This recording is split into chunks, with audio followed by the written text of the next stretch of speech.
1258 is arguably one of the most significant dates in the history of Islam. A lot of history enthusiasts will recognize that date as the date the Mongols took the city of Baghdad and ended the Abbasid Caliphate. One of the greatest beacons of Islamic civilization was sacked by the Mongols. Its countless libraries were burnt down and books thrown into the river Tigris. This was a great blow to the Islamic world. It is even argued that the Islamic world still suffers from this destruction. On the other hand, however, Osman I was born in the same year, in 1258. Osman would come to found one of the greatest Islamic states that would revitalize the Islamic world from its doom and gloom in 13th century. Welcome to the Ottoman History Podcast. This is episode 1, Osman's First Years. To reiterate the previous episode, Anatolia was an opportunist dream in late 13th century. Both the Seljuk and Byzantine states were swiftly losing power and disintegrating. Meanwhile, the nomadic Turks in the peninsula were growing by the numbers every day. Ertugrul Ghazi, the leader of the Kayi tribe and Osman's father, died in early 1280s. Although we do not know his exact date of death, most sources put it in 1280 or 1281. He was in his 80s when he died. When he died, he left his son, Osman, a small beylik that consisted of 2 settlements. The first one was Söğüt, in modern-day northwestern Turkey, and Domaniç, some 60 kilometers west of Söğüt. As steppe nomads, Kayi tribe spent the winter in the valley of Domaniç, which laid on lower ground, and was in a valley protected by mountains all around. This allowed for a warmer climate in Domaniç, which made it a better wintering location. And in the spring, the whole tribe would pack up and migrate some 50 to 60 kilometers east to Söğüt, which was cooler in summer due to its location on the highlands. This lifestyle was not unique in any way, as migrating between a wintering location and a summer location was the norm among Central Asian nomads. Now that I have covered the size and general lifestyle in this estate Osman inherited, I would like to go more into detail about the concept of Uçbeylik, which was the status of Osman after his father died. Uçbeylik is the Turkish word. Uç meaning frontier and bey meaning lord. Combined, the word means the frontier lord or the lord of the frontier. Uçbeys were the autonomous rulers of frontier provinces of the Seljuk Sultanate. They were granted small or medium-sized patches of land on the Seljuk frontiers. Their mission was to raid Byzantine territory and defend their lands when needed. In return of the land grant, these beys swore allegiance to the Seljuk Sultan and shared their revenue from these raids. For those that are more acquainted with Western history, equivalent of Uçbeylik in Western European history was margraviates, which were prevalent in the Holy Roman Empire at the same period. So, in 1280, Osman became the ruler of the settlements of Söğüt and Domaniç. Legally, he reported directly to another and more powerful Uçbeylik, Çobanets, that ruled the entire northwestern Seljuk territories. Çobanets, that ruled the entire northwestern Seljuk territories. Çobanets reported to the Seljuk Sultan of Konya. Seljuk Sultan of Konya reported to the Mongol rulers of Ilkhanate in Iran. And Ilkhans reported to the Great Khan of the Mongol Empire, Kublai Khan, in China. So, legally speaking, Osman Bey in Western Anatolia would be a subject of Kublai Khan. However, unlike this intricate web of legal political ties, the reality was very much simple. Osman was practically the ruler of an independent state, aside from paying lip service, and a token amount of tax he paid to Konya. In his earlier years, he constantly feuded with other Turkic tribes also loyal to the Seljuk Sultanate and even with other Seljuk governors. He also could conduct diplomacy with Byzantine rulers of local towns who were just as independent as Osman as the power of Constantinople declined in Anatolia. Another key concept of these Uçbeyliks at the time was the concept of Gaza. Gaza is an Arabic word which means holy war. The participants of these holy wars, referred as Gazis, were not only promised heaven but also massive wealth in the form of spoils of war in raids and lands when there was a conquest.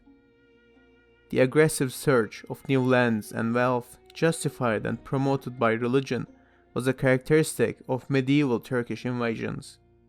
In 11th century, Sunni Seljuks invaded Shia-ruled Middle East and then Christian Anatolia. Expansions in both provinces offered immense riches and were religiously justified, and the concept of holy war remained to be a major motivator and a factor of unification among Turks of 13th century. In this podcast, I have referred to Osman's beylik as a tribe. However, not everyone that lived with Osman in this beylik was from the same tribe or shared blood ties. There were many outsiders as well. These outsiders were called garibs, meaning stranger, and these were the men that moved in to serve Uçbeys. They offered their swords to the service of the bey in return of a chance to participate in the raids, so they could get a share of the spoils.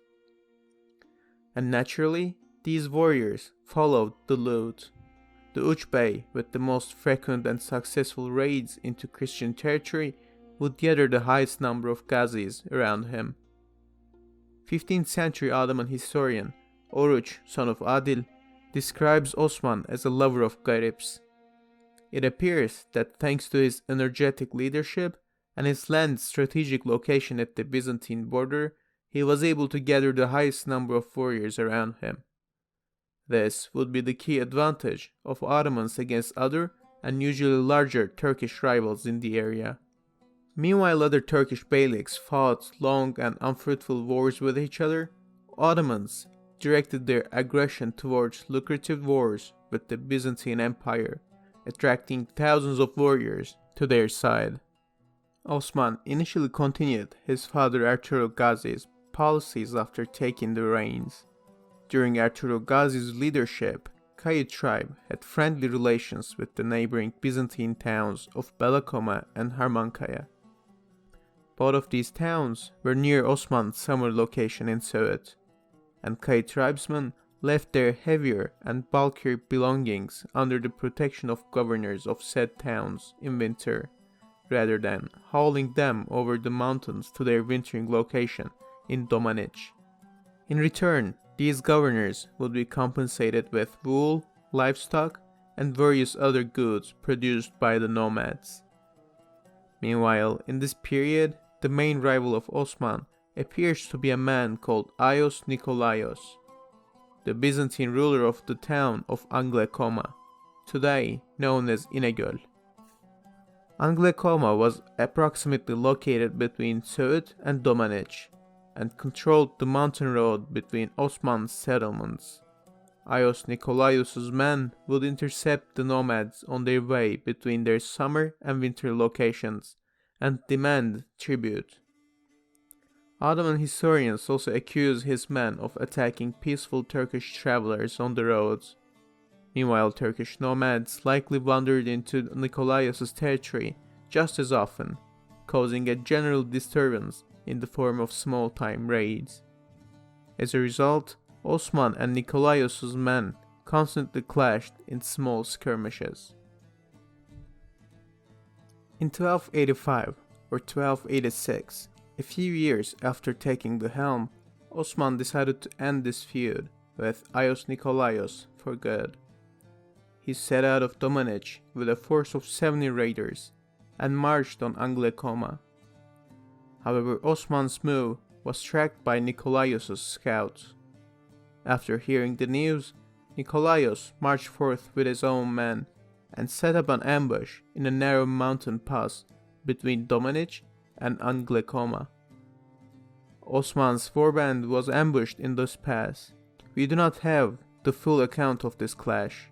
However, it appears that Nikolaos lacked the numbers to decisively beat Osman, despite his well-planned ambush. Osman's men suffered considerable losses, but managed to drive off Nikolaos's men. Despite driving off the Byzantines, after heavy casualties, Osman lacked enough men to march on Anglekoma.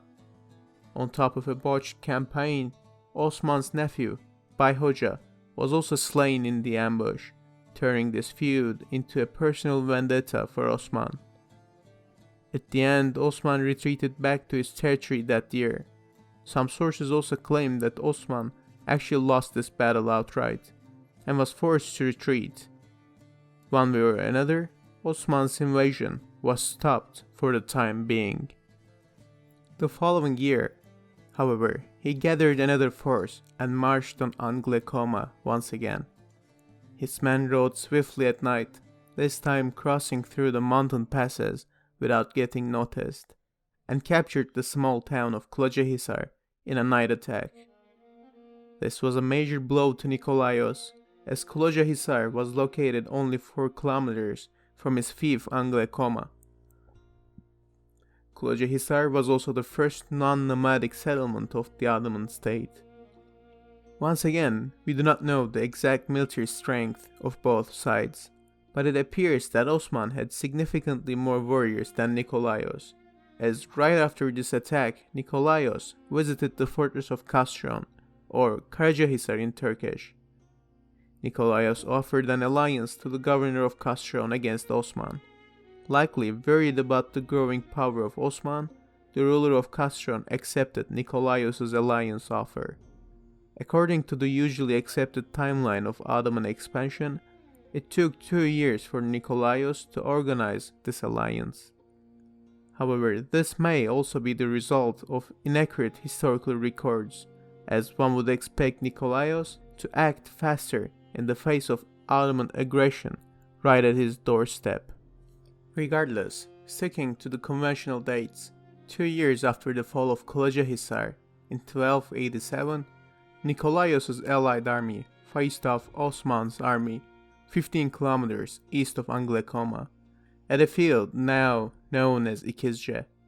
We do not know the numbers of either side, or the course of the battle in detail. This battle likely resulted in a close victory for Osman. Osman's men forced the allied Byzantine army to retreat and killed their commander. However, Osman's brother Sarıyatı was also slain in the fighting. The fact that Osman did nothing to capitalize on this major victory right away also supports the idea of considerable Ottoman losses in the battle. Once again, Osman took a year off and started campaigning the next year, in 1288. This time he marched south on Nikolaos' ally, the fortress of Castron. It appears that the garrison of Castron was mostly neutralized in the Battle of İkizce the previous year, as the fortress fell after a short siege despite its well-built fortifications. Castron, now called Karacahisar after the Turkish conquest, was a strategic castle even in the grand-scale Byzantine-Turkish conflict, as it was right next to the Seljuk city of Eskişehir. Seljuk sultans had attempted to take this fortress several times in the past, however had failed due to the castle's location on a hill and its robust stone walls. Thus, when Osman sent his nephew Aktimur to the Sultan's palace with the news of the conquest of Karacahisar, loot, and the captured ruler of the fortress, Sultan Mesud II, was joyous. As we have repeated previously at this point, Osman was under another Uçbey, who was under the command of the Sultan. This diplomatic mission to Konya was an attempt by Osman to utilize his success in the battlefield to increase his status in the Sultanate. And Sultan Mesud gave Osman what he wanted. Osman was gifted battle drums, horsehair banners, halberds, tents, and purebred horses by the Sultan. These gifts may sound a bit confusing. However, the nature of this gesture becomes more clear, as these were the signs of an Uçbey among medieval Turks. By sending these gifts, Sultan Mesud was officially promoting Osman to the position of Uçbey. Now that the Ottomans have started expanding into Byzantine lands, I would like to mention a key policy Osman pursued in these earlier expansions. İstimalet policy, which means tolerance in Arabic, was one of the Ottoman keys to success in their expansions. According to this policy, Ottomans did not harm the locals in captured settlements and even protected their Christian subjects from other Turkish raiders. This was a stark contrast to the usual nomadic expansions. Medieval sources describing Turkish migrations and expansions almost always mention horrible atrocities committed by the nomads. In many places, these nomads made their new lands inhospitable to the former population. Local settlements were constantly raided, towns sacked, and the inhabitants were enslaved, either to perform domestic duties or to be sold in slave markets. This caused the depopulation and devastation of these lands, which reduced its value for the new overlord. Osman, in this sense, was a man of greater vision. It is usually hard to identify the real personality of Osman, as he has become more like a legendary figure in later Ottoman historical documents. Ottoman historians write about the legendary feats of Osman and how he was shown visionary dreams of a great empire that spanned across 3 continents by Allah. Although we can assume that this was a story made up in an attempt to base the legitimacy of House of Osman on religious grounds, Osman's policies show that he was no common warlord neither. Instead of short-term gain in terms of loot and slaves, Osman chose to treat his subjects well and let them thrive. This minimized the level of devastation in these newly captured towns and maximized the number of taxpayers and thus the state revenue.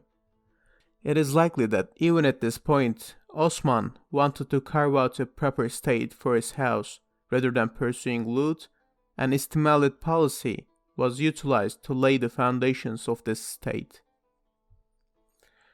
According to 15th century Ottoman historian Aşık Paşazade, Osman and his brother Gündüz had a disagreement after the conquest of Karacahisar, as Gündüz wanted to sack the town and proceed with raids into Byzantine territory.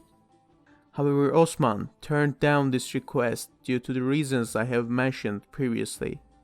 But another consideration Osman had in sparing Karacahisar seems to be the diplomatic consequences of such an atrocity. Osman at this point was allied to the towns of Belakoma and Harmankaya, and sacking Karacahisar would no doubt cause these Christian towns to reconsider their alliance with Osman.